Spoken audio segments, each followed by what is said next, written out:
성부와 성자와 성령의 이름으로. 아멘. 주님의 천사가 마리아께 아뢰니 성령으로 잉태하셨나이다. 은총이 가득하신 마리아님 기뻐하소서. 주님께서 함께 계시니 여인 중에 복되시며 태중의 아들 예수님 또한 복되시나이다. 천주의 성모 마리아님, 이제와 저희 죽을 때에 저희 죄인을 위하여 빌어주소서. 아멘. 주님의 종이 오니 그대로 제게 이루어지소서. 은총이 가득하신 마리아님 기뻐하소서. 주님께서 함께 계시니 여인 중에 복되시며 태중의 아들 예수님 또한 복되시나이다. 천주의 성모 마리아님, 이제와 저희 죽을 때에 저희 죄인을 위하여 빌어주소서. 아멘. 이에 말씀이 사람이 되시어 저희 가운데 계시나이다. 은총이 가득하신 마리아님 기뻐하소서. 주님께서 함께 계시니 여인 중에 복되시며 태중의 아들 예수님 또한 복되시나이다. 천주의 성모 마리아님, 이제와 저희 죽을 때에 저희 죄인을 위하여 빌어주소서.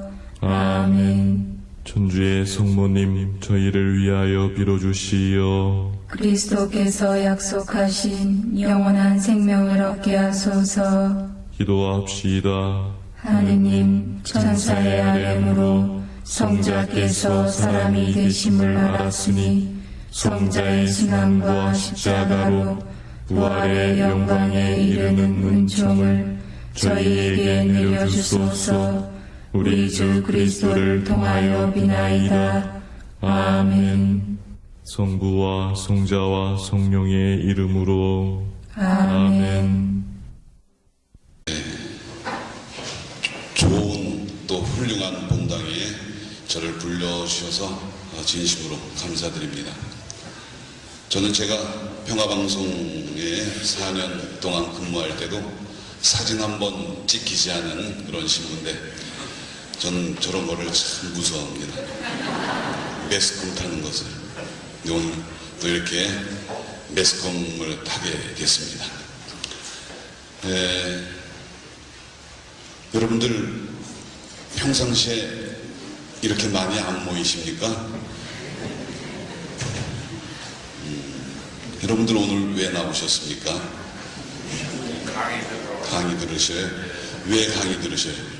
좋은 신부님이 오신다고 해서요. 그래도 좋은 신부가 온다고 해서 그냥 들으신다면은 별 의미가 없는데, 제가 여러분들께 오늘 아무리 좋은 말씀을 드린다고 하더라도 저 아주 기가 막힌 강의구나 그렇게 느끼신다고 하더라도 강의를 끝나고 나가시면은 뭐예요? 말짱 도루묵이죠. 말짱 도루묵이. 제가 원래 한 강의를 이렇게 시작하면 한 3시간은 제가 해야지 자세하게 다 이렇게 말씀드릴 수 있는데 오늘 1시간 반이 저에게 주어졌습니다. 하여튼 주님께서 이 시간 이끌어 주시리라 믿고, 또 우리 아버지이신 하느님의 뜻이 이 자리에서 또 여러분들 안에 이루어지기를 간절히 바랍니다. 저는 신앙생활을 50여 년 해왔습니다. 태어나서 유아세례 받고 지금까지 신앙생활을 해왔으니까는 국민학교 때 학교 옆에가 성당이었고 성당이 저의 놀이터였습니다.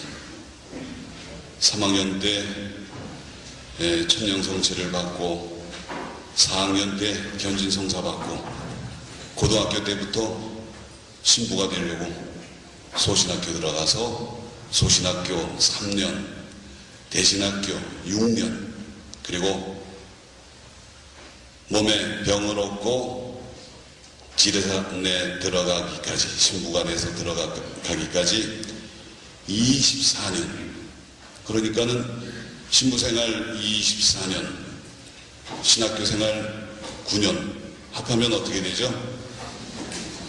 30년이 훨씬 넘죠? 어렸을 때부터 하느님, 주일학교에서 수녀님한테 하느님에 대한 이야기를 듣고, 또 집에서 어머니한테 하느님에 대한 이야기 많이 듣고, 성당 안 나가면 혼나고, 이런 생활을 수십 년을 해왔습니다. 여러분들은 지금 신앙생활 얼마 동안 해오셨습니까? 아마 60년, 70년 이상 해오신 분들도 여기 적지 않으실 것입니다. 근데 신앙생활하는 목적이 무엇입니까? 하느님을 찾아 얻고 하느님의 뜻대로 살아가는, 그래서 정말 우리가 이 세상을 살지만은 하느님 때문에 행복하고 하느님만이 나의 존재 이유가 되는 그런 생활을 해 나와야 되는데, 여러분 지금 행복하십니까? 행복하셔요? 네, 어떤 때는 행복하셨다가 어떤 때는 또 불행도 느끼시고 그러시죠? 맨날 행복한 게 아니시죠? 제가 다 알고 있습니다. 근데 진정으로 하느님을 찾아 얻으면은, 소위 하느님을 소유하면은 다 행복할 수밖에 없어요. 다른 사람이 고통이라고 생각하는, 또 심지어는 불행 속에서도 행복할 수가 있어요. 서당계 몇 년이면 풍어를 읊는다고 그러죠? 3년이면 똥개도 풍어를 읊어요. 근데 여러분들 하느님에 대한 풍어를 지금 읊고 계십니까? 제가 사는 곳은 여러분들이 잘 알고 계시는 지리산 청학동 서당 많은 그 마을 바로 옆에 아주 가깝습니다. 2km뿐이 안 떨어져 있어요. 거기서 살고 있는데 우리 동네에 사는 개들은 다 글자를 읽습니다. 지나가다가 사제 휴양원 이름이 평화로운 집인데, 평화로운 집이구나 해서 들어와서 많이 놀러 오고, 또 이 집 가면은 먹을 것이 있겠구나, 주인이 나를 사랑해 주겠구나 알고 많이들 찾아옵니다. 다람쥐도 찾아오고 쪽제비도 찾아오고 어떤 때는 멧돼지도 찾아옵니다. 온갖 동네 개리 목줄 불러지면 다 우리 집으로 옵니다. 근데 저는 그렇게 수십 년의 세월을 지냈고 신앙을 생활을 해왔고 또 신학교 사제 생활을 해왔는데 하느님을 지식으로만 알았지 진짜 하느님은 몰랐습니다. 우리가 수십 년을 신앙생활을 해 오면서도 정말 하느님을 소유한 이런 삶을 살지 못하고 또 그것조차도 문제의식을 느끼지 못하는 신앙생인들이 얼마나 많은가. 제가 그렇게 살아왔습니까?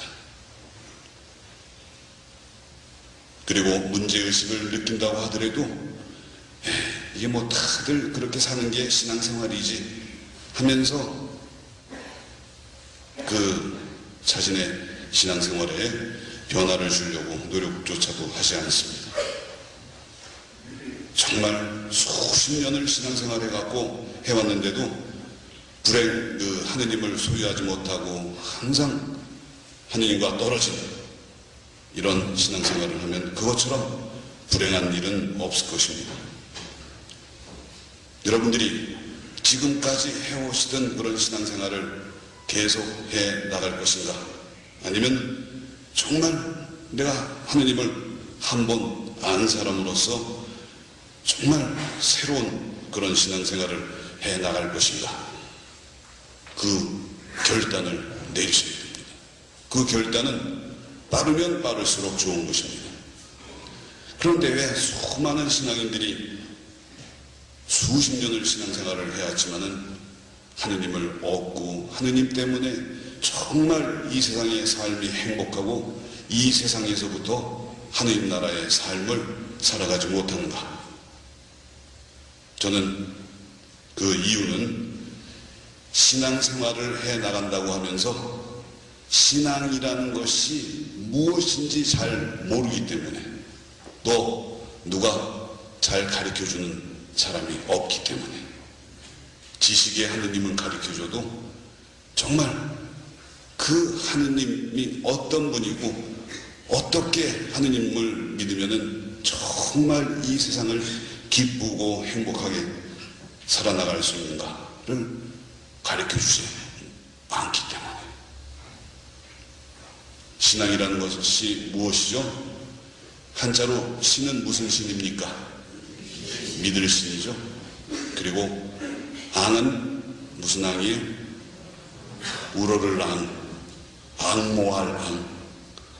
그래서 하느님이 존재하신다라는 사실만 믿는 것이 신앙이 아니라 하느님이 존재하심을 믿을 뿐만 아니라 더 나아가서 하느님을 우러러 사랑해야 돼요.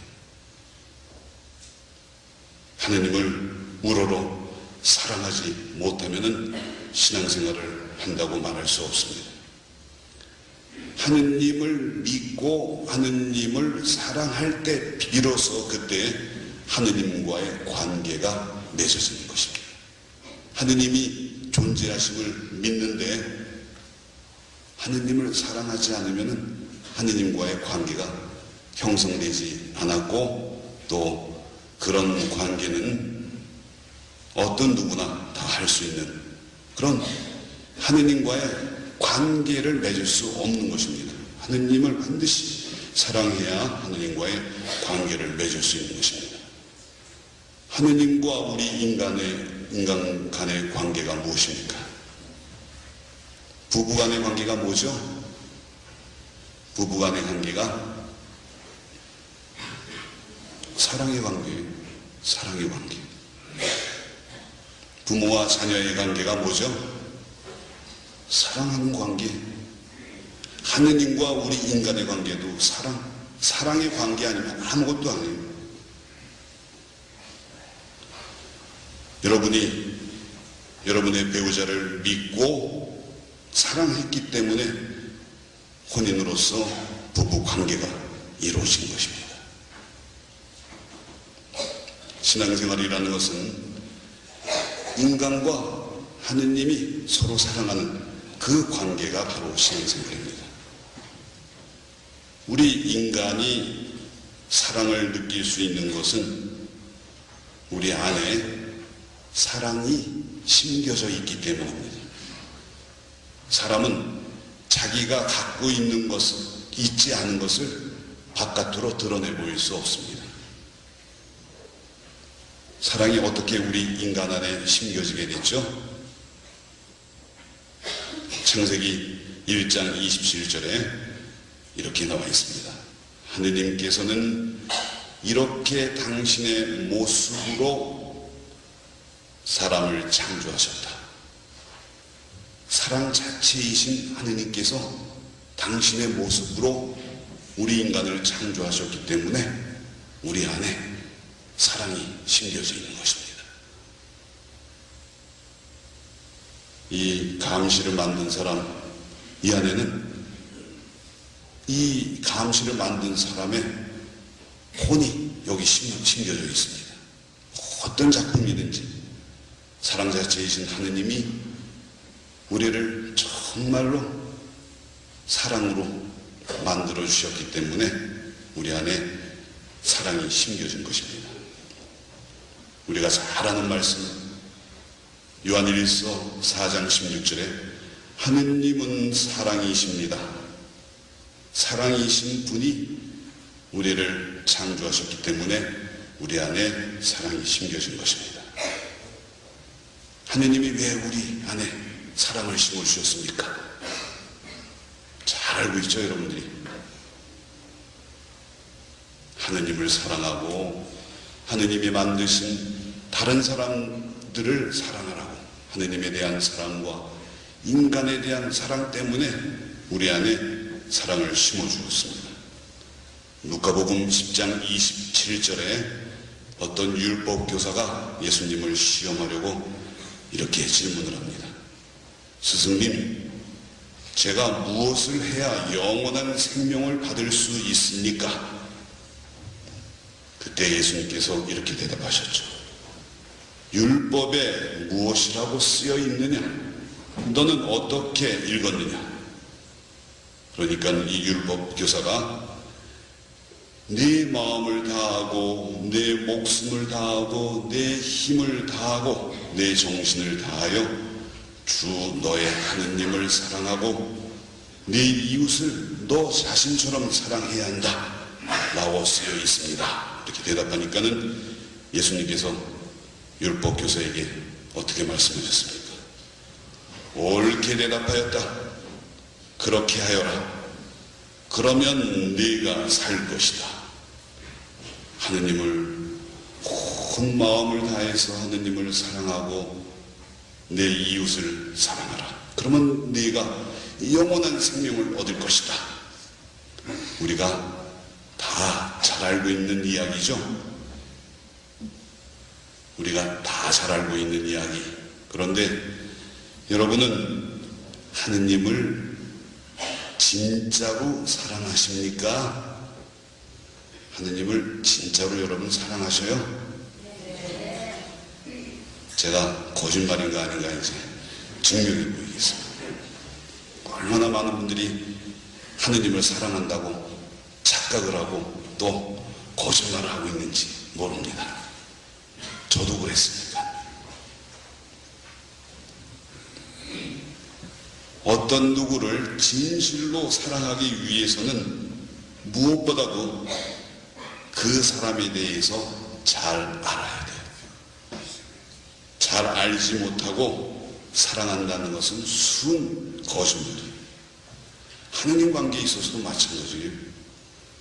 하느님을 진실로 사랑하기 위해서는 하느님이 어떤 분인지 잘 알아야 돼요.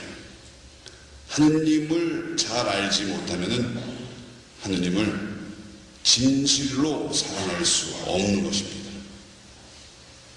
여러분은 하느님을 잘 알고 계십니까? 다 알고 계세요? 모르시죠? 뭐 거짓말이에요. 하느님을 잘 알지 못하고 사랑할 수가 없어요. 그러면 여러분들이 하느님에 대해서 어디서 어떻게 하셨습니까? 교리 시간을 통해서, 미사 때 시모님의 강론을 통해서, 성령 세미나를 통해서,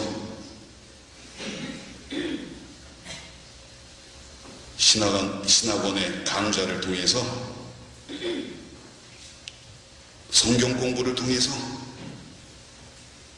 그냥 오랫동안 신앙생활을 하다 보니까 그냥 하느님을 알게 됐습니까? 하느님은 절대로 지식으로 알 수가 없습니다. 다른 사람이 하느님은 이러이러한 분이다 라고 이야기했다고 그 이야기한 것으로 하느님을 다 알 수는 없습니다. 하느님은 절대로 우리 인간의 지식으로 알 수 있는 분이 아니십니다.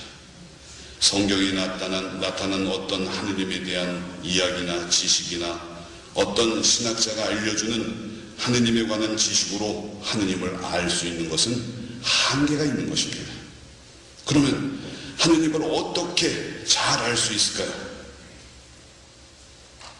어떻게 알 수 있죠? 하느님을 잘 알 수 있는 방법은 단 한 가지밖에 없어요.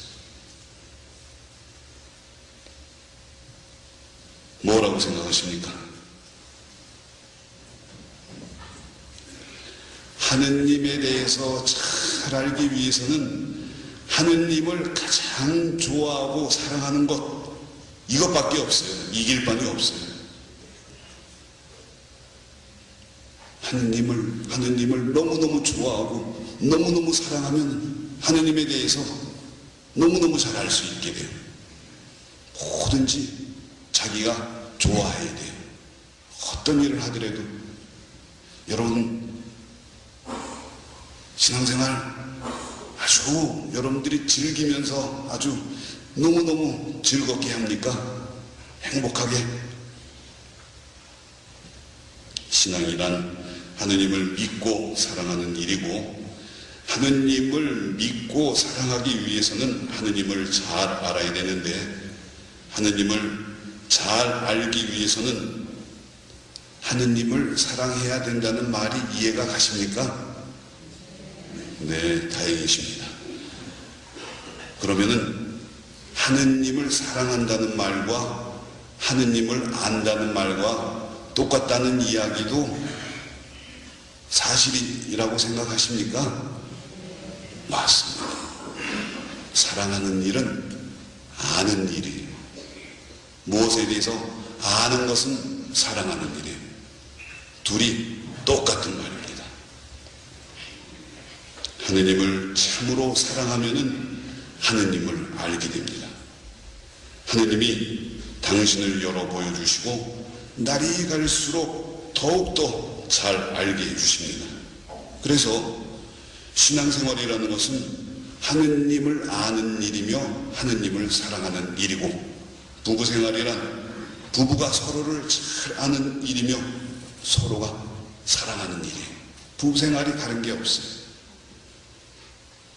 맞죠? 대려사 씨. 수산나 씨. 수산나 씨 어떻게 여기 와 계셔? 원래 여기 본당이셨어요? 불광동이잖아요. 예, 아직까지 불광동이세요? 제가 온다고 그러니까는 오랜만이죠. 제가 애미를 여기 옛날에 능곡이 있을 때 제가 이 지역 애미 대표신 거였죠. 우리 수산나 씨 부부하고. 제가 잘 알아요. 그래서 이불 속 얘기도 제가 다 알고 있어요. 너무너무 많이 들어서 외울 정도였어요. 부부 생활이란 다른 게 아니에요. 부부가 서로를 알아가는 일이에요. 알아갈수록 더 사랑을 하게 됩니다. 하느님을 알기 위해서는 마찬가지로 지식으로서가 아니에요. 하느님은 살아계신 하느님이기 때문에 사랑에 의해서 하느님을 알 수 있게 되는 겁니다. 하느님은 우리를 너무너무 잘 알고 계셔요. 너무너무 잘 알고 계신다는 것은 달리 무슨 말이에요? 우리를 너무너무 사랑하시기 때문에 너무너무 잘 알고 계셔요. 근데 우리는 하느님을 잘 몰라요. 왜? 하느님을 사랑하지 않기 때문에. 부부가 진실로 서로를 사랑하면 서로를 너무 잘 알게 돼요. 속속들이 다 알게 돼요. 그래서 정말 사랑하는 부부는 척하면 뭐예요? 척하면 착이에요. 눈빛만 봐도 알아요. 제가 10년 넘게 우리 애미 부들하고 굉장히 가깝게 지내서 제가 다 알아요. 근데 부부가 수십 년을 살아왔어도 서로를 잘 모르면은 그 부부는 서로 사랑하는 부부가 아니에요. 척하면 착이 돼야 되는데 척하면 멍. 그리고 척했는데 엉뚱한 것을 해줘요. 또 엉뚱한 것을 원하고. 우리가 하느님을 진실로 사랑하지 않기 때문에 하느님이 우리에게서 무엇을 원하는지, 무엇을 해드리기를 원하는지 몰라요. 우리가 엉뚱한 짓만 하는 거예요. 엉뚱한 짓. 하느님은 우리의 무슨 기도, 무슨 행위, 뭘 어떻게 하고 전능하신 하느님이 우리의 그런 걸 원합니까?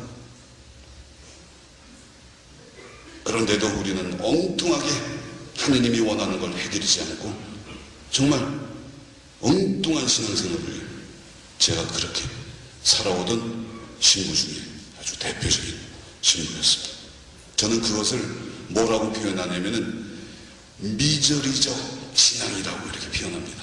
제가 왜 미저리적 신앙이라고 이렇게 이름을 갖다 붙였냐면은 미저리라는 영어 단어는 비참하다는 단어의 말이에요.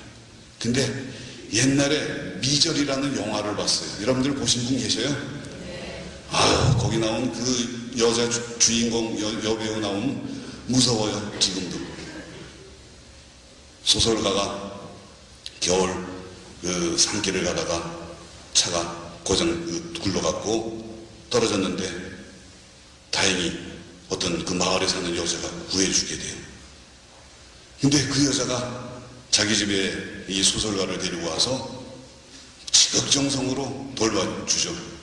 그런데 소설가는 자기 의도대로 자기 뜻대로 소설을 써야 되는데 이 여자가 줄거리를 막 바꾸라고 그래요.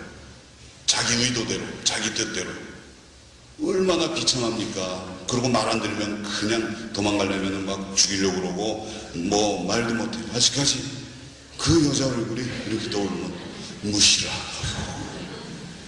미저리 너무너무 비참한 신앙생활이에요. 하느님이 원하는 걸 우리가 해드려야지, 하느님의 뜻대로 해드려야지, 하느님이 원하지 않는 걸 그 엉뚱하게 해드리는 거예요. 제가 그래서 제 카페에 이런 글을 올렸습니다. 나는 기도를 이렇게 생각한다 라는 제목으로. 이 다음에 이따가 나가실 때 제 명함을 뒤에서 필요하신 분들은 나눠드릴 거예요. 근데 그 뒤에 그 제 명함 뒤에 보면은 다음 카페 들어가서 내 맡김의 집 마리아처럼, 그러니까 마리아처럼만 치면은 제 카페가 나와요. 마리아처럼은 제가 사는 지리산에 있는 무료 기도원을 지난 7월 달에 처음으로 시작했습니다.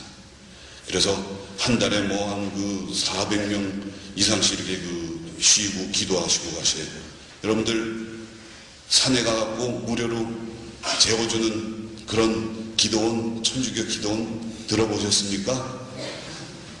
지리산 청학동에 가면은 그 무료로 거기 들어가서 미리 예약을 하면은 3박 4일 그냥 쉬고 가실 수 있게 해드려요. 물론 밥은 거기 식당에서, 공동식당에서 자신이 해 드셔야 돼요.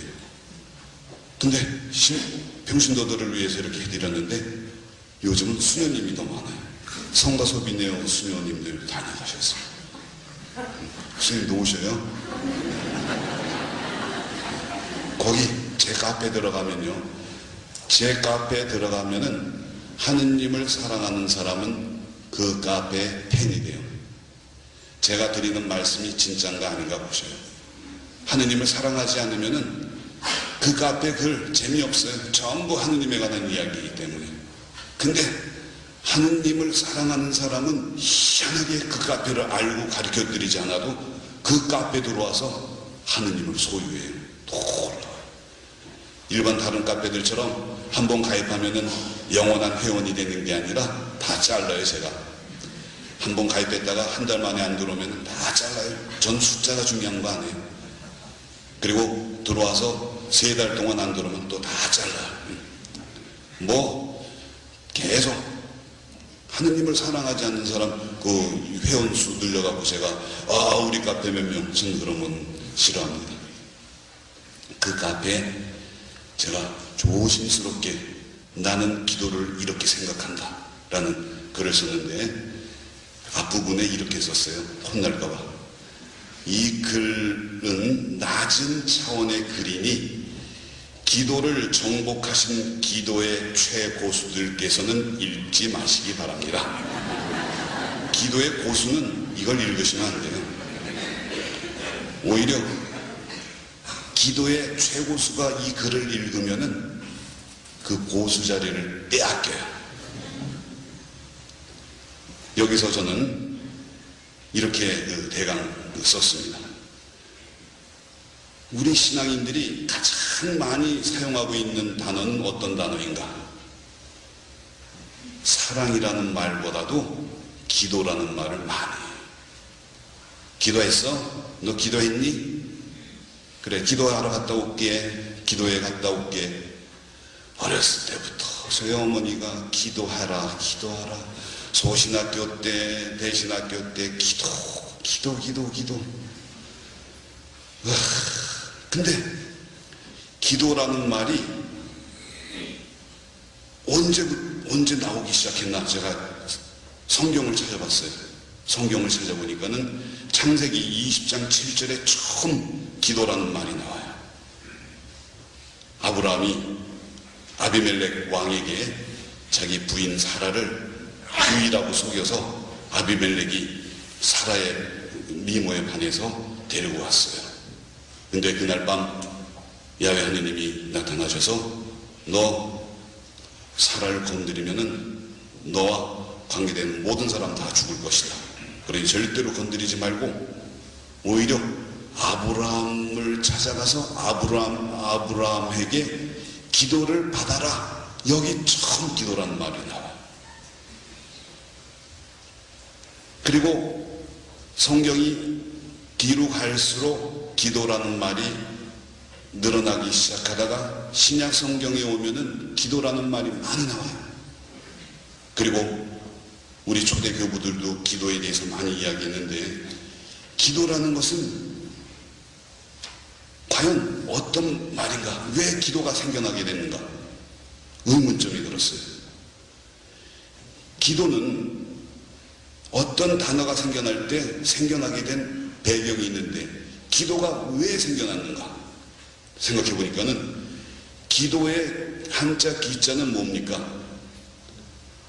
빌다 할 때. 저는 많이 들어오던 단어도 이게 무슨 뜻일까? 더 뜻을 알기 위해서는 국어사전과 옥편과 영어사전, 라틴어 사전, 히브리어 사전, 이 사전을 찾아봐요. 그러면 아주 정확하게 그 뜻이 나와 있어요.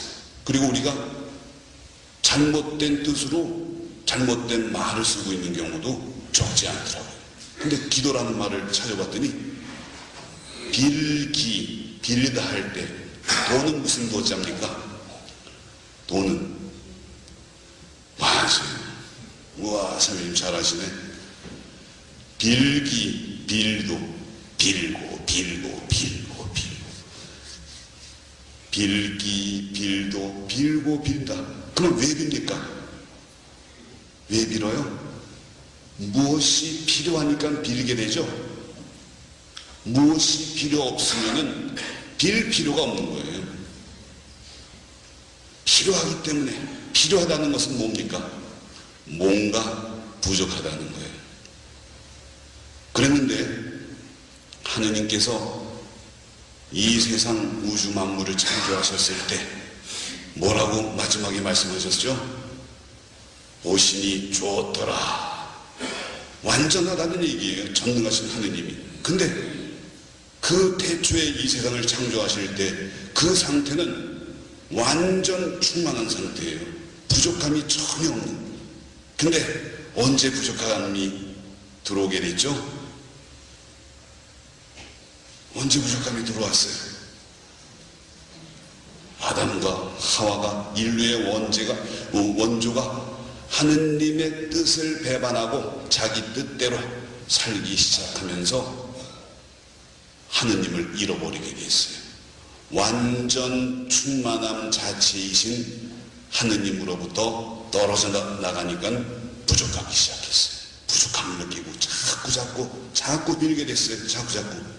그래서 기도라는 것은 부족함이 많은 사람은 자꾸 기도할 수밖에 없어요. 뭐도 해주세요. 이것도 해주십시오. 주님 저것도 해주십시오. 맨날 뭐가 이렇게 필요한지 맨날 와서 빌어요. 달라고. 근데 우리 천주교 신자들은 그래도 다행이에요. 가장 싸게 비니까. 제가 산속에 살다 보니까 거기 무당들이 많은데 무당한테 큰 거 해달라고 빌 때는 어떤 때는 집안 집값도 나가야 돼요. 여러분들 불교 신자들 백일 기도할 때 억 단위도 바쳐요. 개신교 11조 하죠. 여러분들은 미사임을 오늘 얼마나 하셨죠? 그래도 복 많이 받으셨어요. 여러분들은 천주교 신자들은. 그런데도 자꾸 뭘 해달라고 계속 빌어요. 제가 기도라는 것은 정말 빌 게 없는 상태를 회복하는 것, 즉 하느님을 찾아 얻는 것. 그러면 그게 기도가 필요 없는 상태고, 기도는 하는 게 아니에요. 기도는 살아가는 겁니다. 하느님을 소유하고 하느님 사랑하면서 살아가면 그게 기도예요. 매일 미사 참례. 어떤 분은 본당에 가면 그러죠. 어느 회장님은 수십 년부터 우리 본당 그 초기부터 비가 오나 눈이 오나 바람이 부나 아침 새벽 미사 열심히 수십 년을 나오고, 근데 집에 가면은 그 회장님의 할머니가 별로 안 좋아해요. 또 집안에서는 별로예요. 매일 미사 참례하고, 또 어떤 분은 매일 묵주기도를 15단씩 20단씩 바쳐요. 그리고 있는 대로 욕은 다 먹고 다녀요. 매일 묵주기도 열심히 하고 미사 참례 열심히 하고, 어떤 분은 퇴근해서 또 집에 돌아가기 전에 성체조배 1시간 2시간 꼭 하고 가는데도 직장에서 맨날 손가락질 당해요. 제가 미사하지 말고 묵주기도 하지 말고 성체조배 하지 말고 그러라는 얘기는 절대로 아닙니다. 하느님이 우리 부족한 인간이 꼭 묵주기도 15단 20단 매일 미사 참례 해드린다고 하느님이 기뻐하십니까? 하느님이 원하는 걸 해드려야죠. 이사야서 1장 13절에 더 이상 헛된 재물을 가져오지 마라. 이제 분양 연기도 나에게는 역겹다. 하느님을 진실로 정말 사랑하지 않으면서 맨날 묵주기도를 15단씩 때리고 매일 뭘 하는 것 같고 하느님이 기뻐하실 전능하신 하느님이십니까? 뭘 하는 기도는 우리가 불교 못 따라갑니다. 불교는 전부 얼마나 하는 기도예요. 불교식 기도는 우리는 자꾸 불교식으로 자꾸 많이 하려고 그래요. 정말 하느님을 진실하게 사랑하는 그것이 바로 참 기도입니다. 하느님을 향한 진실한 사랑만이 참 기도이고 하느님을 가장 기쁘게 해드리는 것입니다. 여러분, 부부가 서로 사랑한다는 그런 부부가 뭘 선물만 자꾸 사랑하지 않고 선물만 자꾸 사다 주면 행복하고 기쁩니까? 아니죠. 선물보다 사랑하는 것을 더 기뻐해요. 사랑하면 모든 것이 다 해결돼요. 얼마 전 저는 그 마태오복음 6장 33절의 말씀을 주님께서 지혜를 주셔서 깨우쳐 주셨어요. 여러분들이 잘 아는 말씀, 너희는 먼저 하느님의 나라와 그분의 의로움을 찾아라. 그러면 이 모든 것도 곁들여 받게 될 것이다. 마태오복음 6장 33절의 말씀 잘 아시죠? 근데 그 의로움을 전에까지는 그냥 하느님의 정의로움 이런 차원에서 생각했는데 그게 아니다. 어떤 깨달음을 깨우침을 주셨냐면은 하느님께 의로운 사람은 하느님의 의로움을 찾아라. 그분의 의로움을 찾아라라는 그 말의 뜻은 하느님이 우리를 사랑해 주는 것 같이 너희도 나를 사랑해 달라. 을 있는 사람은 이렇게 해주면은 이렇게 갚아줘요. 다. 의리 없는 사람 받고 나서도 저만 알아요. 그렇죠? 하느님의 의로움을 찾아드리는 사람은 의리 있는 사람이에요. 의리 있는 사람이 하느님이 우리를 사랑하면은 우리도 하느님을 사랑해드려야 돼요. 그게 의리 있는 사랑이지. 그래서 하느님의 그분의 의로움을 찾아라. 그러면 나머지도 모든 것을 다 곁들여 받게 될 것이다. 하느님뿐만 아니라 하느님의 모든 것도 다 받게 된다는 겁니다. 하느님을 소유하면은 이 세상 어떤 무엇도 다 받을 수 있다는 그런 이야기입니다. 그러면은 하느님을 어떻게 사랑할 수 있는가? 제가 전하는 영성을 내맡김의 영성이라고 제가 이렇게 표현을 하고 있습니다. 내맡김의 영성, 내맡기다. 하느님께 자신의 모든 것을 다 내맡겨 드리면은 하느님이 진실로 기뻐하시고 좋아하시고. 그럴 것 같습니까? 그럴 것 같지 않습니까? 다른 모든 것, 사랑하는 사람은 달라고 하지 않아도 자신의 모든 것을 다 사랑하는 사람을 위해서 내주고 싶어요. 내줘요. 그냥 주는 게 아니라 내줘요. 내줘요. 내맡김. 그러면은 내맡김이라는 말은 도대체 무엇이냐? 내맡기다. 맡기다 하고 내맡기다 하고는 엄청난 차이가 있습니다. 맡기는 것은 맡겼다가 찾아올 수 있어요. 여러분들의 돈 은행에 맡겼다가 여러분들이 필요할 때 찾아오죠? 이게 맡기는 거예요. 근데 내 맡기는 것은 한 번 맡기면 영원히 찾아올 수가 없는 게 내 맡기는 거예요.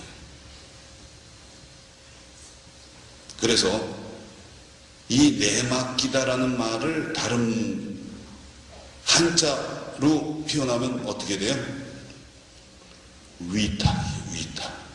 어떤 분들은 하느님께 의탁, 또 어느 성인의 의탁의 기도도 있죠. 의탁은 의지할 의예요. 힘들면 좀 기댔다가 힘이 생기면 다시 일어났다가 기댔다가. 이게 아니에요. 위탁. 위탁은 그래서 제가 요거를 이렇게 해갖고 다니는데, 맡길 위는 이거예요. 계집녀 발에 머리가 벼 한자예요. 한자는 뜻글자이기 때문에 이게 왜 만들어졌나? 남존여비가 강한 그런 사회에서 이 한자 말이 만들어졌는데, 여자는 자고로 지 애비인 남편에게 익은 벼처럼 고개를 숙이고 항상 순종하면서 사는 게 여자다 해서 완전히 맡길 위. 내맡기다는 완전히 맡기는 것입니다. 접두어 내, 맡기다의 접두어 내는 국어사전에 찾아봤더니 두 가지 뜻이 있어요. 아주 밖으로 힘차게라는 두 가지 뜻이 있어요. 아주 멀리 밖으로 힘차게. 차는 것도 그냥 차면 힘이 없어요. 내차야지. 쫓는 것도 쫓으면 다시 돌아올 수 있어요. 완전히 내쫓아버려야 돼요.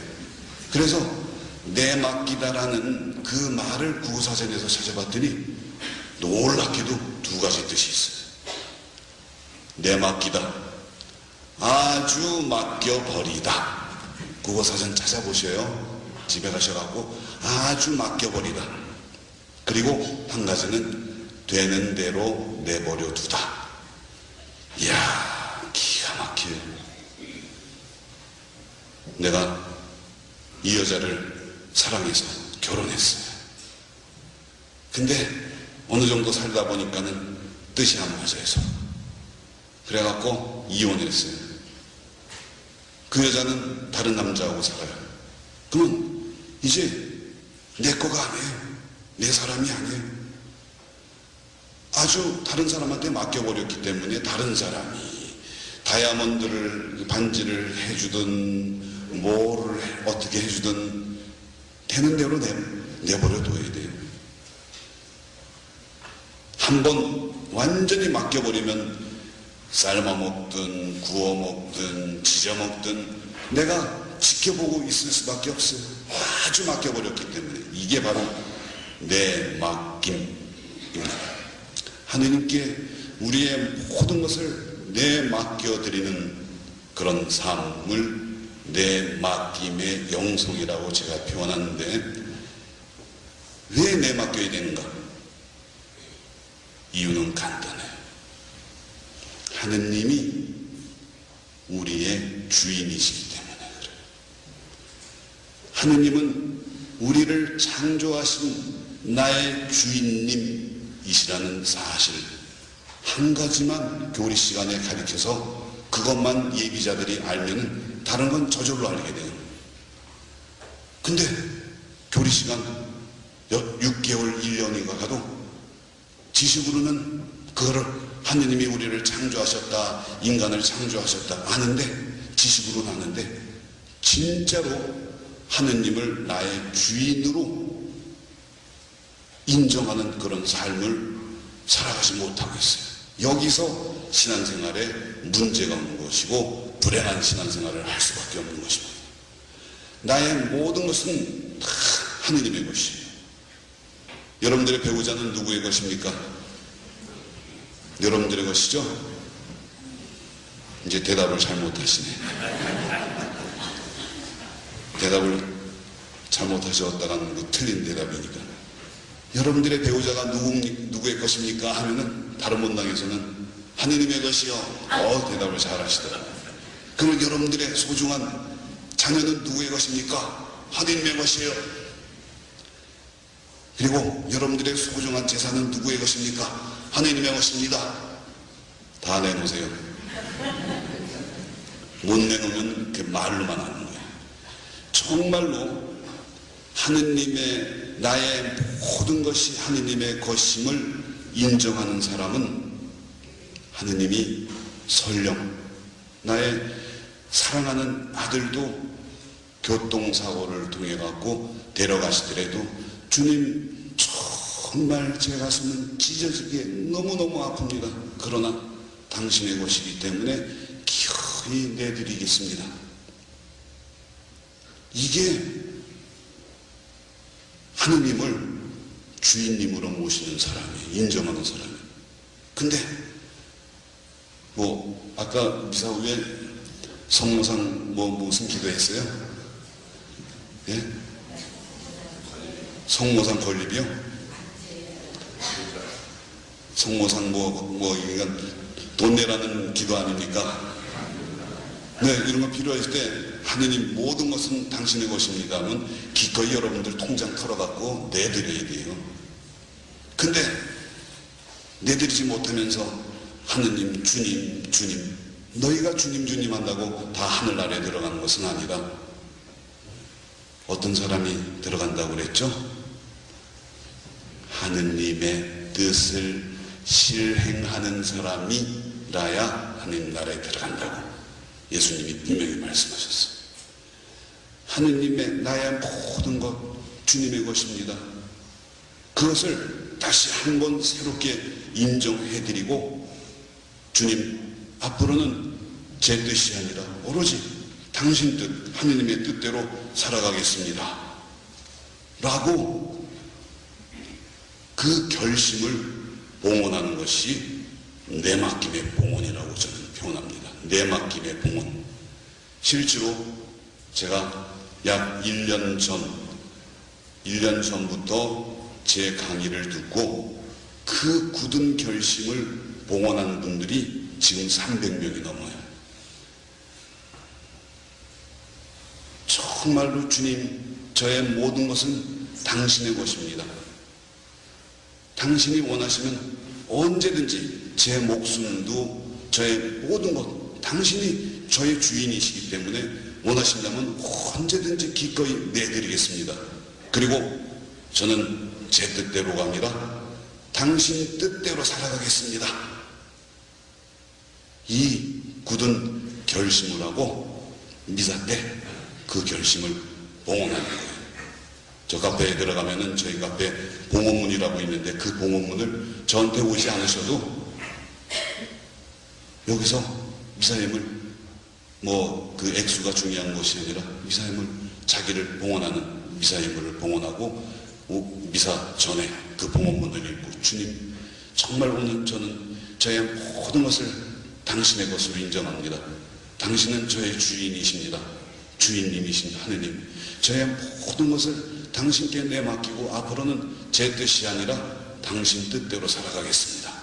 결심을 하고 내맡기면요, 주님께서 오셔갖고 내 안에서 살아주셔요. 갈라디아서 2장 20절의 말씀, 이제는 내가 사는 것이 아니라 그리스도가 내 안에 사시는 삶을 내가 살아나갈 수 있어요. 지금 제 얘기를 듣고 다른 그 자신의 모든 것을 내맡기는 그런 분들의 삶을 통해서 놀라운 하느님의 역사가 일어나고 있습니다. 그러면은 제 강의를 듣고 오늘 여러분들 중에서도 분명 나오실 거예요. 제가 가는 곳마다 그 어떤 때는 주님이 인도해 주셔가지고 7, 80명이 한꺼번에 이렇게 미사를가 있는 경우에는 그렇게 그 시간에 봉헌을 해갖고 주님께 내맡깁니다.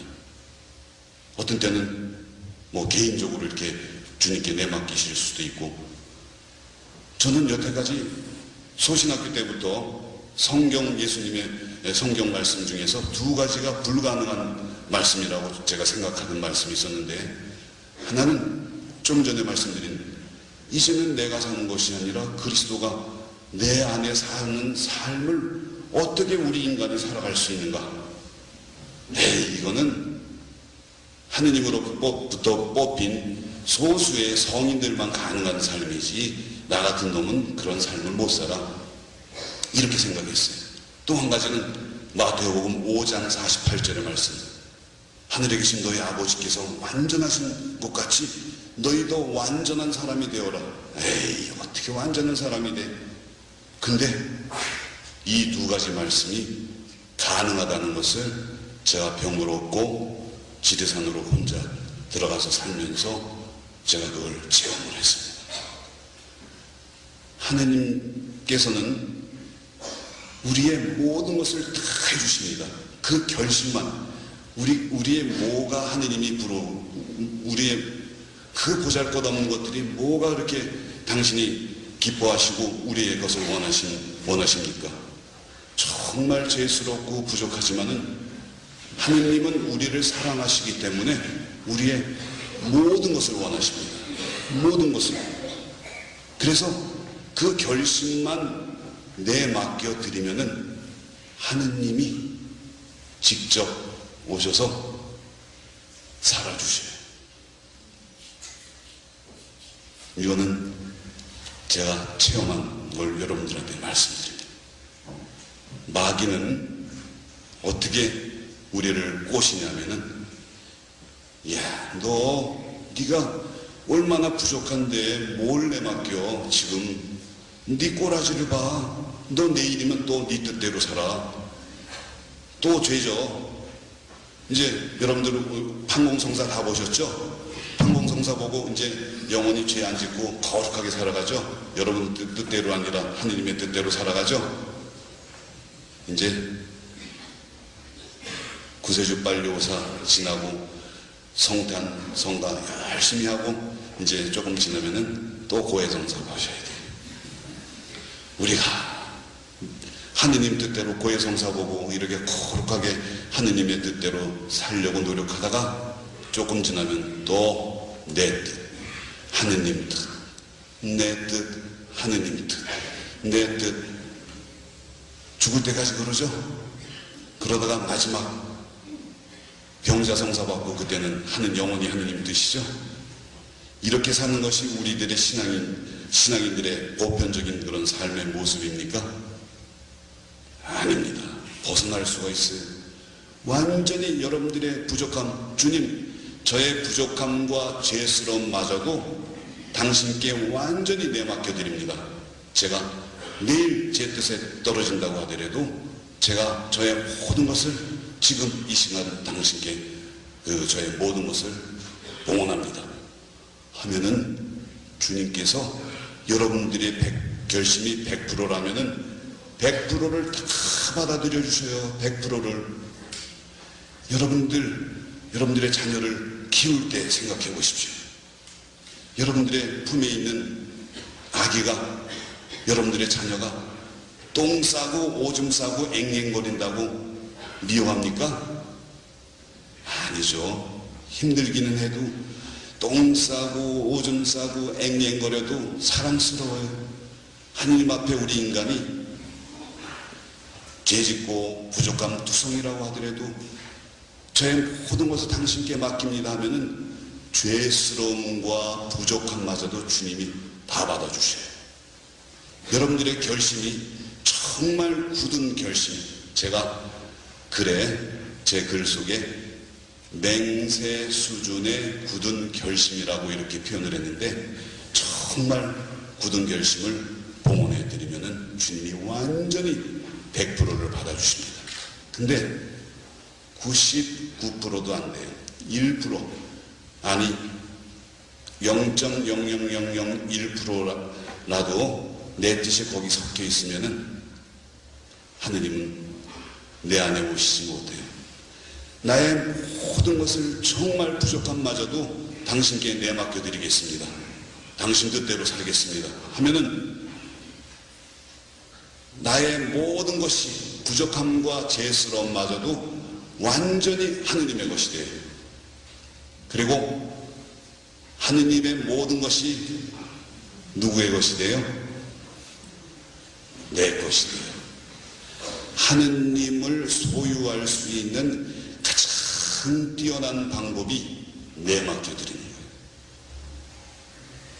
이거보다 더 완전하고 안전하고 쉽고 빠르고 한 이런 방법이 없어요. 완전하다는 거, 제가 얼마 전에 글을 읽다가 삶과 거룩함이라는 책을 접하게 되었는데, 이 삶과 거룩함이라는 그 제목의 책은 토마스 머튼 신부님이 쓰신 책인데 여기에 놀랍게도 이런 이야기가 있습니다. 현세에 있어서 우리에게 가능한 완전함이라는 것은 어떤 것인가? 매 순간 하느님께 직접 향하는 그런 완전함은 아니며, 심지어 반의도적으로 저지른 경미한 죄를 모두 피하는 것을 의미하지 않는다. 그렇다면 무엇인가? 완전함이라는 것, 너희가 완전한 사람이 되어라라는 그 예수님의 말씀, 우리의 생각과 욕구와 행동이 적어도 그분께로 향하기만 한다면은, 그리고 우리의 사랑이 순수해지도록 봉헌이 온전한 것이 되도록 가능한 한 힘껏 노력한다면은, 그때 우리는 우리의 온 마음과 온 영혼과 온 힘을 다해 하느님을 사랑하는 것이다. 무엇보다도 완전함은 하느님께 대한 전적인 믿음과 그분의 자비로운 섭리와 사랑에 모든 것을 맡기는 것을 말한다. 이렇게 나와 있어요. 우리가 부족하더라도 완벽하게 완전함이라는 것은 우리가 늘 부족함 속에서도 하느님을 향한 그 사랑을 하느님에 대한 사랑을 향해 있으면은 완전함, 속으로 완전한 생활을 한다는 이런 이야기로 저는 받아들입니다. 그리고 정말로 거룩함의 마지막 단계는 십자가라는 명백한 바보짓에 자신을 기꺼이 내놓는 것, 확신에 찬 즐거움으로 자기 자신을 포기하는 것이다. 이 바보짓은 물질적이고 정신적인 차원 모두에서 자신에 대한 모든 관심을 포기하는 것으로 그리스도께 온전히 맡기기 위하여 세속적인 자아를 죽음에 내맡기는 것이다. 그것은 고통스럽고 집착을 버리는 것으로 완전한 포기의 행위이다. 그래서 내맡김이라는 그 단어는 어벤던먼트는 그 사전을 찾아보니까는 기브업, 포기라는 그 뜻이 거기 아주 강하게 들어있습니다. 나의 모든 것을 하느님께 맡겨드리는 것은 내 뜻을 포기하는 것입니다. 저는 구약 성경과 신약 성경, 이 하느님의 말씀을 더 깊이 깨닫게 된 것은 무엇이냐면은 제가 하느님께서의 모든 것을 내맡겨드리는 삶을 통해서 성경이 다르게 다가왔어요. 구약 성경과 신약 성경의 주제는 내맡김이에요. 여러분들, 하느님이 우리 인류를 창조하셨죠? 창조하시고 노아 때 와서는 하느님이 우리 인간을 창조하신 것에 실망을 하셨대요. 그래서 쓸어버리기로 하셨죠? 하느님도 후회하셨어요. 그리고 노아 시대가 지나서 처음으로 하느님께서 부르심을 받은 분이 누구예요? 아브라함이에요. 아브라함은 그래서 뭐라고 부릅니까? 아브라함을 믿음의 조상이라고 그래요. 왜 믿음의 조상이 되었는가? 하느님이 부르시니까는 자기 아버지와 친척과 모든 것을 버리고 하느님이 인도해 주시는 곳으로 이주를 했어요. 아브라함이 자신의 모든 재산을 버리고 알 수 없는 미지의 땅으로 떠난 것이 중요한 것이 아니라 아브라함이 자기의 뜻을 버리고, 좋게 이야기해서 하느님께 맡기고 하느님의 뜻을 쫓았다. 장소의 이동보다 뜻의 이동, 내 뜻에서 하느님 뜻으로 옮겼기 때문에 자신의 모든 것을 하느님께 내맡겨드린 겁니다. 그래서 내맡김의 영성은 제가 만들어낸 게 아니에요. 모든 영성의 원조의 시작이요 마침이에요. 그리고 이스라엘 역사가 어떤 역사입니까? 이스라엘 민족이 잘나서 이렇게 에집트로부터 탈출해 나왔습니까? 모든 걸 하나에서 10가지 하느님이 다 해주셨어요. 왜 해주셨는지 아십니까? 우리 인류의 원조가 하느님이 당신의 뜻에 합해갖고 네 뜻 자유의지로 내 뜻에 합해갖고 알콩달콩하게 행복하게 잘 살자 하고 자유의지를 주셨는데, 우리는 하느님의 뜻에 합치라고 자유의지를 주신 그 의지를 갖고 하느님을 배반했어요. 제가 표현하기로 우리 인간의 뜻이 하느님의 뜻을 잡아먹었어요. 그리고 여러분들도, 여러분들의 조상도, 우리의 조상도 다 자유의지를 받았는데 내가 받은 자유의지를 갖고 내 뜻대로 살았어요. 하느님의 뜻에 합쳐갖고 살라고, 하느님 뜻대로 살라고 주셨는데, 그래서 이제 너희들 네 자유의지 갖고는 올바로 행복한 삶을 살지 못한다. 너희 뜻을 다하고 내가 너희 삶을 살아줄게 해서 이스라엘 민족도 강대국 에집트를 다 치고 에집트로부터 빼냈어요. 그랬는데 그 이후에도 예언자를 보내서 너희 뜻대로 살지 말고 내가 해줄 테니까 내 뜻대로 살아라, 이렇게 가르쳐 줬는데도 이 하느님의 그 말씀을 안 들으니까 마지막으로 오신 분이 누구예요? 하느님이 너무너무 답답하셔갖고 직접 예수님으로서 이 세상에 오셨어요. 예수님은 요한복음에 당신이 말하는 건 아무것도 없다고 그랬어요. 당신은 아버지의 뜻대로 살고 아버지가 시키는 대로 모든 일을 한다고 말씀하셨어요. 예수님이 이렇게 우리 십자고상이 저 위에는 예수님이 십자가에 못 박혀 돌아가신 것은 거룩하신 아버지 하느님의 뜻에 따라서 당신의 생명을 바치신 거예요. 내가 거룩하신 아버지의 뜻대로 살아가는 것처럼 너희들도 나를 따른다면은 아버지의 뜻대로 살라 해갖고 완전히 하느님의 뜻에 내맡기셨어요. 근데 하느님의 뜻에 내맡긴 이 예수님이 이 세상에 오시기 위해선 누가 더 먼저 하느님의 뜻에 내맡기셨는가? 성모님이 당신 자신의 모든 것을 하느님 아버지의 뜻에 내맡겼고, 그럼으로써 하느님이 이 세상에 오시게 된 것입니다. 그래서 우리가 신앙생활을 한다는 것은 다른 게 아니에요. 하느님의 뜻대로 살기 위해서 여러분들이 이렇게 나오신 거예요. 이 아까운 시간에. 지금 여러분들 연속극 보실 시간이죠? 지났나? 하느님의 뜻대로 살기 위해서 제가 신부된 거예요.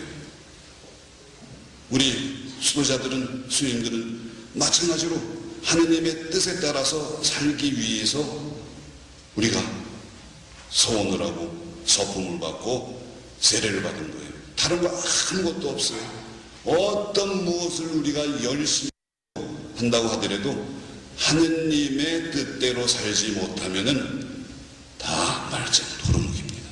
시간 낭비입니다. 그래서 여러분들이 주님, 제가 앞으로 정말로 저의 모든 것을 당신의 것으로 인정하고 해드리고 당신 뜻대로 살아가겠습니다. 정말 그렇게 노력하겠습니다. 노력하는 게 아니라 그렇게 하겠습니다. 이게 내맡김의 봉헌입니다. 그러면은 그렇게 내맡긴 사람들이 어떻게 살게 되는가를 제가 체험한 것만 말씀을 드리겠습니다.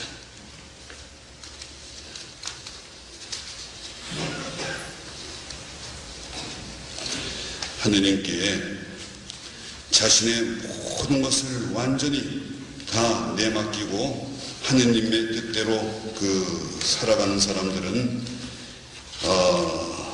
무엇보다도 제가 시간이 이제 얼마 안 남았기 때문에 제가 요약을 해서 말씀드리겠습니다. 하느님께 자신의 모든 것을 완전히 다 내맡겨 드리면은 자신의 어떠한 것에서도 두려움이 없어져요. 죽음에 대해서도, 고통에 대해서도 두려움에서 해방입니다. 저는 옛날 군종신부 때 교통사고 나서 죽다가 살아날 정도로 이렇게 뇌수술까지 다 했습니다. 근데 항상 어렸을 때부터 죽음에 대해서 묵상하고 사는 사람이 열심한 사람이라고 그런 가르침을 받아갖고, 여러분들 그렇지 않습니까? 항상 죽음에 대해서 묵상하라 11월 달만이 아니라. 근데 교통사고 그런 경험이 있기 때문에 장거리 여행 갈 때, 또 비행기 탈 때 항상 죽음에 대한 두려움이 있었습니다. 이것도 옛날처럼 교통사고 나갖고 이게 잘못되면 어떻게 해? 근데 주님께 저의 모든 것을 완전히 다 내맡긴 그런 결심을 하고 그렇게 살아가니까는 그 죽음에 대해서 전혀 두려움이 없어요. 나의 부족함과 죄스러움마저도 하느님께 완전히 다 100% 내맡겨 드렸는데, 내가 비행기 타고 가다가 비행기가 폭파한다고 하더라도 나의 모든 것을 주님께 다 내맡겼는데 나의 주인님이신 하느님께서 어린이 다 알아서 해주시겠는가 하고 어떤 미래에 대한 두려움이 없어져요. 내일에 대해서 생각하지 않습니다. 그리고 하느님께 모든 걸 다 완전히 내맡긴 사람은 내일에 대한 계획을 세우지 않습니다. 이게 어디 현대를 살아가는 사람이 무슨 그런 소리를 다 해? 일주일을 계획하고 한 달을 계획하고 1년을 계획하고 살아야지. 그게 현대를 살아가는 사람의 자세지. 무책임하게 어떻게 계획도 안 세우지 않고 살아가? 근데요, 하느님께 모든 걸 내맡기고 내가 내 생각을 하지 않고 계획을 하지 않으면은, 세우지 않으면 하느님이 당신의 지혜를 떨어뜨려 주시고 하느님이 직접 계획을 세워주셔요. 이걸 한 번, 두 번 체험하면은 내가 세운 계획이 또 내가 생각하는 그 생각이 얼마나 보잘것없는지를 체험하니까는 점점 하느님께 모든 걸 더 내맡기게 돼요. 자꾸 이제는 과거에는 정말 나의 지식과 나의 경험과 나의 모든 것을 생각을 다해서 일을 해나갔어요. 저는 우리 여기 주임 스님하고 친구지만은 석훈 빨리 받았다고 그랬죠. 빨리 출세를 했어요. 또 세속적인 현지에서 잘 나갔어요. 잘 나가니까는 이거는 하느님 뜻대로 살겠다고 약속한 제가 하느님의 뜻이 어디에 저의 지식, 저의 경험 이런 걸 총동원해서 모든 걸 일을 처리했어요. 제가 평화방송 상무 그 IMF 때 거기 들어가니까는 참 어려웠어요. 모든 그 전에 저희 지식 또 가톨릭 대학 제가 그 대외 협력처장을 나가 있을 때도 그렇고 진짜 높다고 하는 자리 이렇게 제가 특수사목을 했는데 하느님의 뜻과 하느님의 지혜를 청하기보다 저의 경험과 저의 지식과 세상의 지식을 총동원해서 모든 일을 처리해 나갔어요.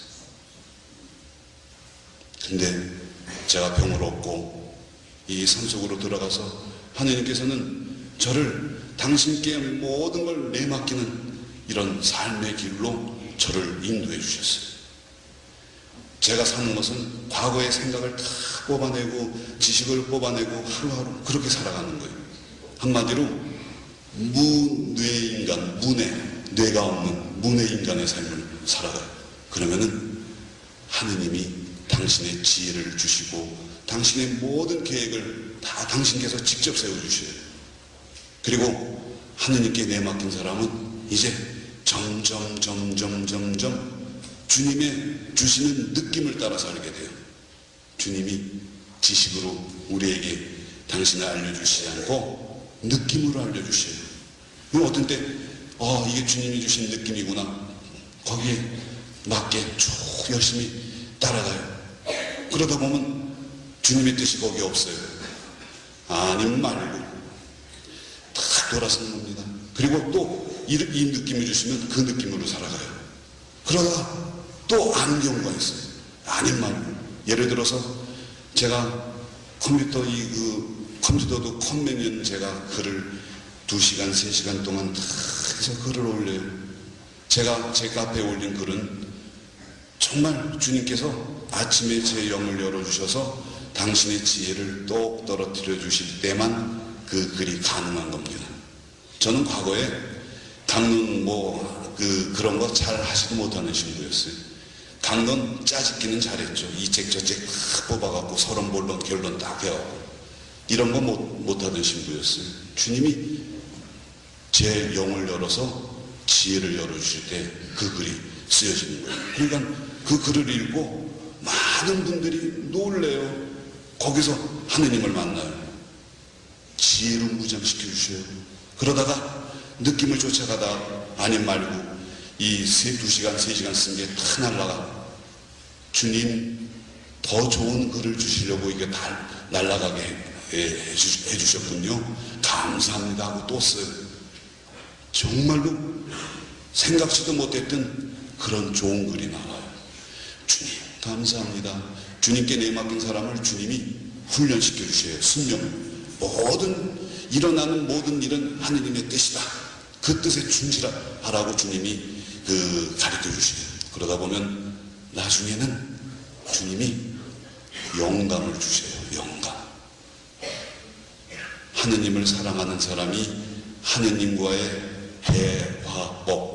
대화법은 영감이에요. 처음 주시는 것은 느낌, 필링이라고 그러죠. 느낌을 나중에 아닌 말고가 다 없어지고 나중에 주시는 느낌은 영감이에요. 인스피레이션. 영감으로 이렇게. 주님이 영감으로 음성을 주시고 거기에 대한 응답은 해드리면 주님이 주신 대로 살면 되는 거예요. 놀랍습니다. 제 말을 따라서 자신의 부족함과 죄스러움까지도 완전히 맡긴 사람들이 저처럼 그렇게 살아가요. 저는 과거에는 정말 거룩하게 살지 못하는 신부였어요. 제가 세상에서 제일 재미난 건 골프라고 생각했어요. 저 골프 싱글이었어요. 8년 동안 제가 특수사목하면서 옛날에 김추기 형님이나 강주기 형님 계실 때 다른 신부님들은 밤에 몰래 골프채 실어놓고 이렇게 골프 나갔는데 저는 아침에 골프채 실고 이렇게 가도 이 신부 일하러 나가는구나 모르셨어요. 골프가 제일 재밌는 줄 알고 명동에 살 때 교구청에 있을 때 밥 먹으면 저는 남산에 인도아에 가서 10박스, 12박스 치고 그랬어요. 일주일에 한 번도 못 모자라서 2번 나가고 골프가 세상에 제일 재밌는 건 줄 알았는데 이렇게 하느님께 모든 것을 제 부족함과 죄스러움마저도 다 내맡기고 사니까 하느님을 아는 재미가 이렇게 재미있는 재미인지 저는 꿈에서도 몰랐어요. 정말 하느님을 사랑하고 하느님에 대한 하느님을 아는 재미는 정말 진짜 재미입니다. 우리는 가짜 재미에 넘어가는 경우가 많습니다. 찰나적이고 한시적인 재미는 가짜 재미예요. 진짜 재미는 영원히 끝나지 않는 재미가 진짜 재미예요. 그래서 하느님이 그렇게 인도해 주시고 또 하느님께 완전히 내맡긴 사람은 하느님이 당신에 대한 알을 다 가르쳐 주셔요. 놀랍게. 그래서 책도 골라주셔요. 공부하는 당신에 대한 당신에 대한 지식을 당신이 가르쳐 주시는데 낭비가 필요 없어요. 여기 어느 세미나 있으면 거기 오르르 저기 오르르 그렇게 안 몰려가도 주님이 통찰력을 주시고 모든 말을 어떤 가르침도 분별해낼 수 있는 분별력까지 주셔요. 그리고 푹 받아도 이 세상에 대한 그 어떤 무엇에도 이제 눈이 안 가고 마음이 안 가요. 왜?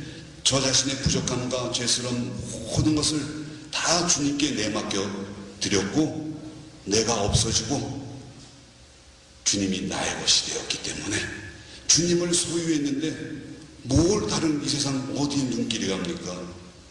하느님께 모든 걸 내맡기면 아까 말씀드린 대로 하느님을 소유하고 이 세상 다른 어떤 것들도 다 곁들여 받게 됩니다. 이게 순서예요. 하느님을 얻는 게 제일 처음이고 이 순서를 어기지 않으면 우리가 신앙생활을 얼마나 기쁘게 할 수 있는지 정말로. 그리고 무엇보다도 하느님께 자신의 모든 것을 완전히 다 내맡겨 드린 사람은 죄로부터 멀어지게 돼요. 죄로부터. 하느님의 것이 되었기 때문에 과거에는 내가 부족함과 죄스러움이 있다고 하더라도 나의 것이었어요. 그 죄스러움과 부족함이. 근데 이제는 주님께 자신의 모든 것을 내맡기는 그 봉헌을 통해서 나의 부족함과 죄스러움이 이제 하느님의 것이 되었어요. 그 봉헌이 과거에는 내 뜻에 발단고 살다가 하느님 뜻 고해성사 보고 내 뜻 죄짓고 고해성사 보고 하느님 뜻 이렇게 살았는데 이제는 완전히 하느님 뜻에 내 발을 담고 하느님 뜻, 내 뜻, 하느님 뜻, 내 뜻, 하느님 뜻, 내 뜻. 점점 내 뜻에 발 담그는 것도 줄어들고 절대로 내 다리가 찢어지지가 않아요. 하느님이 완전히 내 뜻에 떨어진다고 하더라도 하느님이 허락을 해주시는 겁니다. 하느님께 자신의 모든 것을 완전히 그 굳은 결심 하나만 내맡기면은 그 순간 하느님의 씨가 내 영혼 안에 떨어집니다. 요한 1서 3장 6절의 말씀. 그분 안에 머무르는 사람은 아무도 죄를 짓지 않습니다. 하느님의 씨가 그 사람 안에 있기 때문입니다. 라는 말씀대로 내 영혼 안에 하느님의 씨가 떨어져서 나날이 조금씩 자라납니다. 그러다가 어느 때 왕창 자라나요. 우리 인간의 씨는 자궁에 착상돼서 나날이 조금씩 9달 반을 자라납니다. 근데 하느님의 씨가 자라는 방법은 모양은 나날이 조금씩 자라나다 때로는 왕창 자라납니다. 만일 주님께 자신의 모든 것을 내맡김에 봉헌을 한 사람이 오늘 봉헌 미사를 해서 완전히 자기의 뜻을 내맡겼어요. 그러면 내일 교통사고로 내가 죽는다고 하더라도 내 영혼에 떨어진 하느님의 씨가 왕창 자라나서 예수님을 심판주로 만나 뵙게 돼요. 우리 인간의 씨가 9달 반 나날이 조금씩 자라나면은 자궁을 꽉 채우면은 세상으로 태어나죠. 그것처럼 내 영혼 안에 하느님의 씨가 떨어져서 나날이 조금씩 자라다 왕창 자라나갖고 내 영혼을 꽉 채우면 그때 죽음을 통해서 우리가 하느님을 만나게 됩니다.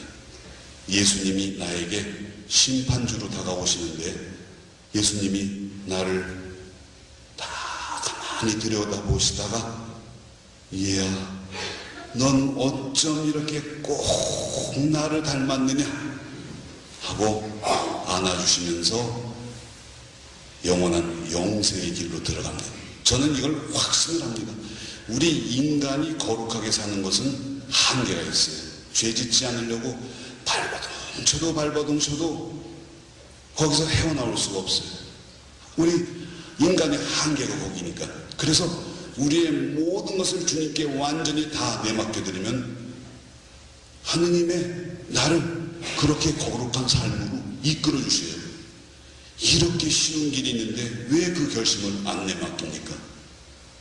여러분, 제가 이 짧은 시간에 다른 본당에서 3시간, 4시간을 하던 이 강의를 반으로 이렇게 줄여서 이렇게 중요한 것만 말씀드렸는데, 여러분들 연세 드셨다고 카페 뭐 이렇게 나 인터넷 못해 그러면은 진짜 영적인 발전이 없어요. 저희 카페는 79살 되신 분이 제일 그분도 다 해요. 그리고 하느님께 더 가까이 나가서 아드님 따님들한테 그것 좀 한번 해다오, 좀 들어가 보게 해다오, 또 주위 사람들한테 부탁해서 지금은 인터넷은 다 할 줄 알아요.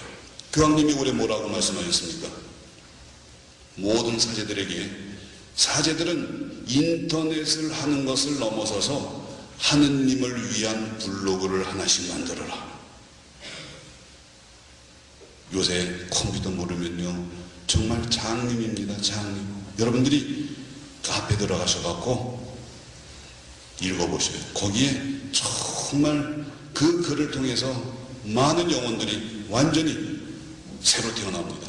옛날 성서에는 니고데모와의 대화에서 새로 태어난다고 말씀하셨는데 이번 성경에는 위로부터 태어난다고 이런 표현을 썼어요. 우리가 모든 사람은 아래로부터 태어납니다. 근데 위로부터 태어난다는 예수님의 말씀은 영적으로 새로 태어난다는 말입니다. 정말 자신의 모든 것을 완전히 그 결심 하나만 주님께 내맡기면 주님이 오셔갖고 주님이 모든 걸 다 해주셔요. 모든 걸 다 해주시고 우리는 주님이 주시는 영감에 따라서 정말 이 세상에서부터 하느님의 나라를 기쁘게 살아갈 수 있습니다. 우리는 숨 꼴깍 넘어갈 때 하느님 나라를 사는 것이 아니라 여기서부터 하느님 나라를 살아야 돼요. 끝으로 주님의 기도의 뜻풀이를 제가 해드리겠습니다. 원래 아무나 하느님을 아버지라고 부를 수 없어요. 하느님을 아버지라고 부를 수 있는 사람은 어떤 사람이겠습니까? 아버지의 뜻대로 사는 사람. 여러분들 가끔 그런 소리 들으시죠? 너 이놈 애비 말도 안 듣고 너 네 뜻대로만 살고 너 정말 창피해서 못 살겠다. 너 이 애비의 얼굴에 이렇게 먹칠 아버지 네 애비의 이름에 먹칠을 하고 다녀. 너 이놈 호적에서 빼버릴 거야. 그런 거 들어보셨죠? 왜? 부모의 뜻대로 살지 못하는 자식이 그게 자식이에요. 마찬가지로 하느님의 뜻대로 사는 사람은 하느님을 아버지라고 부르세요. 하느님의 이름을 빛내는 사람이에요. 하느님의 이름을 빛내는 사람이 누구냐? 하느님 뜻대로 사는 사람이에요. 그만 마시라고 그러는데 이제 마치겠습니다. 그 하느님의 뜻대로 사는 사람은 하느님 아버지의 이름을 거룩히 빛내는 사람이고, 하느님 아버지의 이름을 빛내고 하느님 아버지의 뜻대로 사는 사람은 그 나라가 임해요. 아버지의 나라, 하느님 나라가 여기 오셔갖고 하느님 나라를 살 수 있어요. 하느님 뜻대로 사는 사람은 하느님 나라를 이 세상에서부터 살 수 있고, 또 하느님 나라를 사는 사람들은 내일의 양식 걱정 안 해요. 다 먹여주시는데 주님이 일용할 양식, 오늘 양식에만 주님 감사합니다 하고 그냥 기쁘게 살아가요. 또 그리고 이 세상에서부터 하느님 나라를 사는 사람은 나에게 잘못한 남편, 아내, 자녀들의 또 이웃의 잘못을 쉽게 용서해 줍니다. 그리고 죄나 유혹, 악이 잘 안 떨어져요. 하느님이 다 보호해 주셔요. 이게 주님의 기도의 뜻풀이에요. 그리고 여러분들이 정말 주님의 뜻대로 산다면은 여러분들의 얼굴에서 하느님 빛이 나와요. 제가 보면은 우리 천주교 신자 얼굴들 빛이 잘 안 나요. 이게 딱 보면은 여러분들 항상 입꼬리 올리세요. TV에서 봤죠. 하느님 여기 여러분 정말 하느님 오시면은 얼굴이 달라져요. 저 이거 많이 좋아진 겁니다. 하느님 때문에 아직 많이 더 좋아져야 되겠지만 하느님 때문에 너무너무 기뻐요. 하느님은 정말 믿는 것이 아니라 하느님의 사랑은 우리 인간의 순수한 사랑과 맞닿아 있어요. 이렇게 맞닿아 있어요. 제가 이거 방송이 찍혀서 안 되는데 제가 한 여성을 정말 사랑해 본 적이 있습니다. 너무너무 보고 싶어요. 이 머릿속에서 이 마음에서 떠나가지 않아요. 너무너무 부모가 내 자식을 정말 순수하게 사랑하는 그 사랑과 하느님의 사랑은 맞닿아 있어요. 한 여성이 한 남성을 순수하게 사랑하는 그 사랑과 하느님 사랑은 맞닿아 있습니다. 거기서부터 하느님의 사랑이 피어나기 시작합니다. 곱해요. 하느님은 저 멀리 계신 분이 아니라 이 가까이 계세요. 하느님을 사랑하면은 정말 하느님 때문에 너무너무 감사하고 정말 하느님 때문에 눈물을 흘리고 하느님 때문에 행복하고 모든 게 하루 종일이 아니라 꿈에서도 하느님이 떠나지 않아요.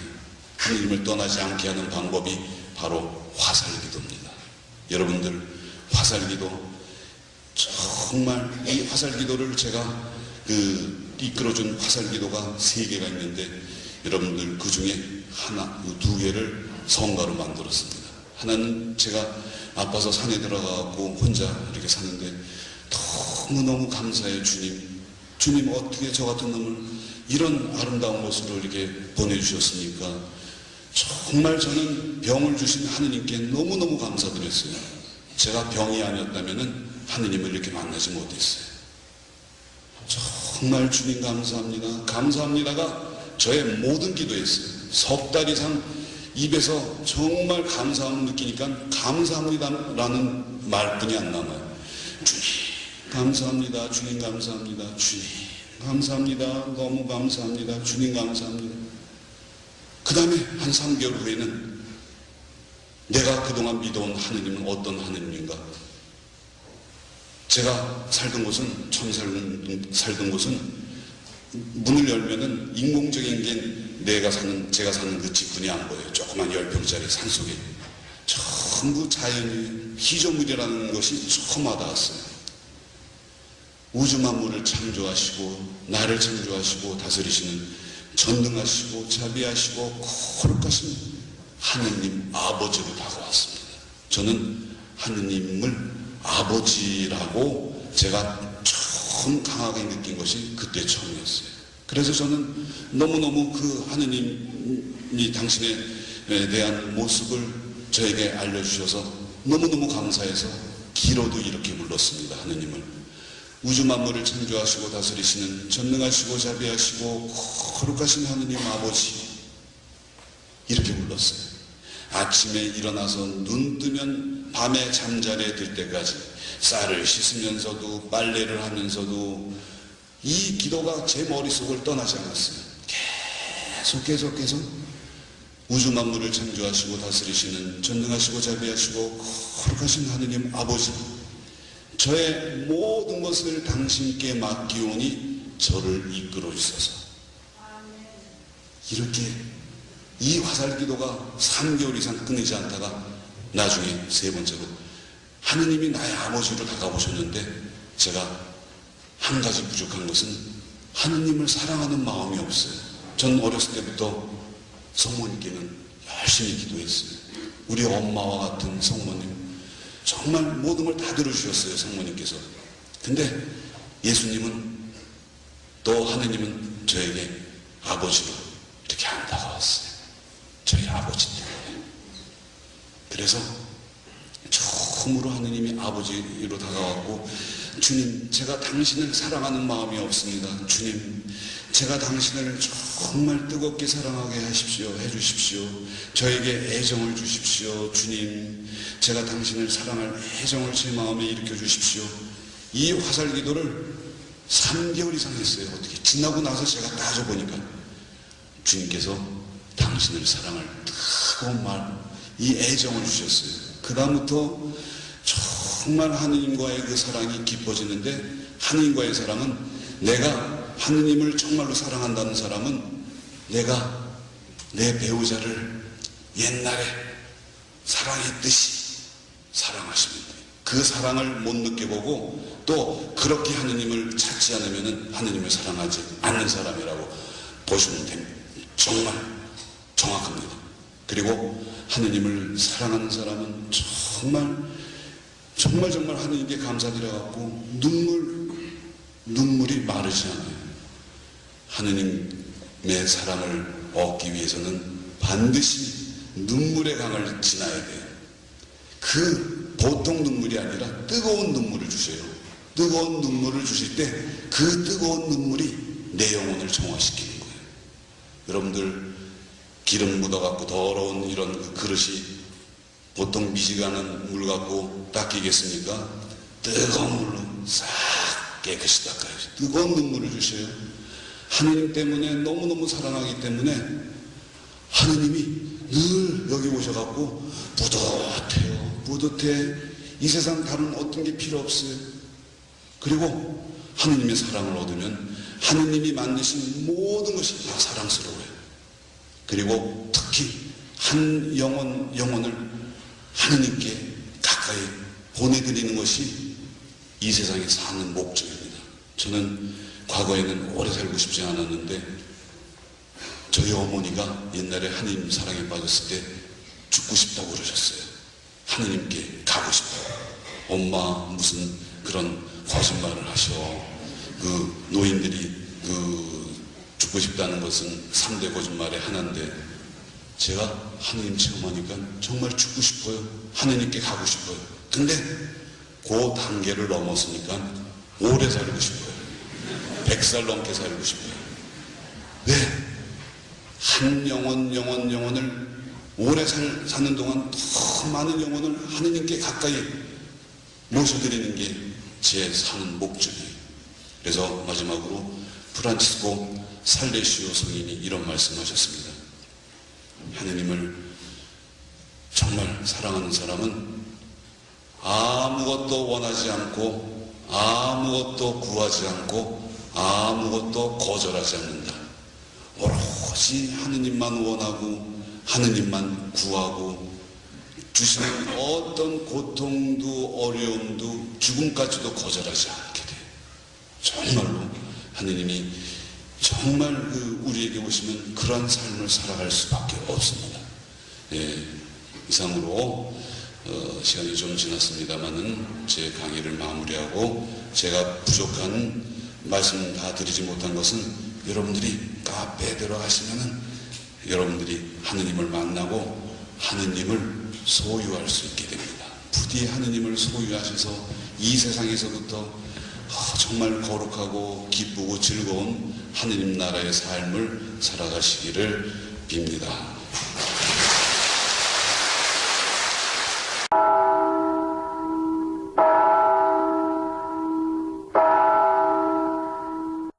성부와 성자와 성령의 이름으로 아멘. 하늘의 모우님 기뻐하소서. 알렐루야. 태중에 모시던 아드님께서 알렐루야. 말씀하신 대로 부활하셨나이다. 알렐루야. 저희를 위하여 하느님께 빌어주소서. 알렐루야. 동정 마리아님 기뻐하시며 즐거워하소서. 알렐루야. 주님께서 참으로 부활하셨나이다. 알렐루야. 기도합시다. 하느님, 성자 우리 주 예수 그리스도의 부활로 온 세상을 기쁘게 하셨으니 성자의 어머니 동정 마리아의 도움으로 영생의 즐거움을 얻게 하소서. 우리 주 그리스도를 통하여 비나이다. 아멘. 성부와 성자와 성령의 이름으로 아멘.